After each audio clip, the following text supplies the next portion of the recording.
প্রিয় ছাত্রছাত্রীবৃন্দ, আমার চ্যানেলে তোমাদের সকলকে স্বাগত জানাই। আজ তোমাদের সামনে যে প্রশ্ন এবং উত্তরগুলি এনেছি সেগুলি উচ্চ মাধ্যমিক চতুর্থ সেমিস্টার ইভিএসের প্রশ্ন উত্তর, অর্থাৎ পরিবেশবিদ্যা। এই প্রশ্ন উত্তরগুলির মান হলো 2 নম্বর। এগুলি প্রথম থেকে শেষ পর্যন্ত দেখার সাথে সাথে আমার চ্যানেলে নতুন হয়ে থাকলে চ্যানেলটিকে সাবস্ক্রাইব করে দিও। আর যদি তোমরা এই প্রশ্ন উত্তরগুলো পেয়ে উপকৃত হও তাহলে চ্যানেলটিকে শেয়ার করে দিও। দেখো, প্রশ্ন হলো দূষণ ও বায়ু দূষণ থেকে। দূষণ কাকে বলে? ওডামের মধ্যে বায়ু, জল, মাটি প্রভৃতির ভৌত রাসায়নিক ও জৈব বৈশিষ্ট্যের যে অনভিপ্রেত পরিবর্তন মানব সভ্যতাকে বা কোনো প্রজাতির জীবনকে, কোনো শিল্পের প্রক্রিয়াকে, কোনো সজীব অস্তিত্বকে, এমনকি কোনো সাংস্কৃতিক বা প্রাকৃতিক সম্পদকে ক্ষতিগ্রস্ত করছে বা করতে পারে তাকে পরিবেশ দূষণ বলা হয়। 2 নম্বর, 2025 খ্রিস্টাব্দের হিসাব অনুযায়ী বিশ্বে পরিবেশ দূষণের প্রথম দুটি দেশ কি না চাঁদ ও বাংলাদেশ। দূষক বলতে কী বোঝায়, উদাহরণ দাও। যে সকল ভৌত রাসায়নিক ও জৈব পদার্থ পরিবেশের বিভিন্ন উপাদানকে দূষিত করে তাদের দূষক পদার্থ বলে, যেমন অতিরিক্ত পরিমাণ কার্বন ডাইঅক্সাইড, সালফার ডাইঅক্সাইড ইত্যাদি বায়ু দূষক। প্রধান 4টি বায়ু দূষকের নাম কি? প্রধান 4টি বায়ু দূষক হলো ভাসমান বস্তুকণা, carbon monoxide, sulphur dioxide, nitrogen, বিভিন্ন প্রকার অক্সাইড। পরবর্তী প্রশ্ন, বায়ু দূষণের ক্ষেত্রে পিএম বলতে কী বোঝায়? বায়ু দূষণের কণা পদার্থ হলো বাতাসে ভেসে থাকা কঠিন ও তরল কণার একটি মিশ্রণ যা মানুষের স্বাস্থ্যের জন্য ক্ষতিকর। এই কণাগুলি বিভিন্ন উৎস থেকে আসতে পারে এবং আকারের ভিত্তিতে PM10 ও PM2.5-এ ভাগ করা হয়। 2টি দূষক ধাতু ও 2টি দূষক কণাযুক্ত পদার্থের উদাহরণ দাও। সেগুলি হলো, ধাতু হলো সীসা, ক্যাডমিয়াম। কণাযুক্ত পদার্থ হলো আলকাতরা, ঝুলকালি। ধোঁয়াশা বলতে কী বোঝো?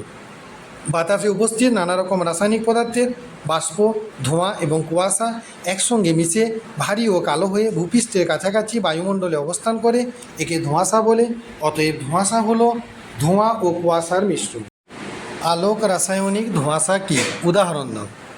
শিল্প কারখানা অঞ্চলে বিভিন্ন প্রকার দহনের ফলে হাইড্রোকার্বন ও নাইট্রোজেনের বিভিন্ন অক্সাইড উৎপন্ন হয়ে সূর্যালোকের সাথে আলোক রাসায়নিক বিক্রিয়ার মাধ্যমে যে ধোঁয়াশা সৃষ্টি করে তাকে আলোক রাসায়নিক ধোঁয়াশা বলে। যেমন 1944 খ্রিস্টাব্দে আমেরিকার লস অ্যাঞ্জেলসে এরকম ধোঁয়াশায় প্রায় 13,000 মানুষের মৃত্যু হয়। সালফিউরাস ধোঁয়াশা কী? উদাহরণ দাও। সালফারের বিভিন্ন অক্সাইড বিভিন্ন বস্তুকণার সংস্পর্শে যে সালফারজনিত ধোঁয়াশা তৈরি করে তাকে সালফিউরাস ধোঁয়াশা বলে। যেমন 1952 খ্রিস্টাব্দে 5 থেকে 9 ডিসেম্বর এই 5 দিন ধরে লন্ডনে গাঢ় ধোঁয়াশা তৈরি হয় যা থেকে 4,000 মানুষ মারা যায়, একে লন্ডন ধোঁয়াশাও বলে। SPM কি? বায়ুতে ভাসমান 0.01 মাইক্রোমিটার থেকে 100 মাইক্রোমিটার ব্যাসযুক্ত সূক্ষ্ম ভাসমান কঠিন বস্তুকণাকে সাসপেন্ডেড পার্টিকুলেট ম্যাটার বা সংক্ষেপে SPM বলে। SPM এর সম্পূর্ণ রূপটি হলো সাসপেন্ডেড পার্টিকুলেট ম্যাটার। AQI এর সম্পূর্ণ রূপটি কি না এয়ার কোয়ালিটি ইন্ডেক্স। PAN কি? বায়ুতে উপস্থিত হাইড্রোকার্বন NO2 এর বিয়োজনে উৎপন্ন অক্সিজেন পরমাণুর সঙ্গে যুক্ত হয়ে প্রথমে অতি সক্রিয় মুক্ত মূলকে পরিণত হয় এবং তারপর সেই মূলকটি বিভিন্ন প্রক্রিয়ার মাধ্যমে পারঅক্সি অ্যাসিটাইল নাইট্রেট গঠন করে, এটি ধোঁয়াশা সৃষ্টি করে। প্রাথমিক ও গৌণ দূষক কাকে বলে?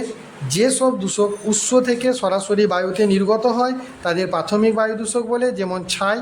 2 বা তার অধিক প্রাথমিক বায়ু দূষকের সংমিশ্রণে উৎপন্ন দূষক পদার্থকে গৌণ বায়ু দূষক বলে। যেমন প্যান। 2টি করে প্রাথমিক ও গৌণ বায়ু দূষকের উদাহরণ দাও। প্রাথমিক হলো ছাই, ধুলো, ধোঁয়া, পরাগরেণু। গৌণ হলো PAN, O3 ওজন, আর ফর্মালডিহাইড আর H2SO4।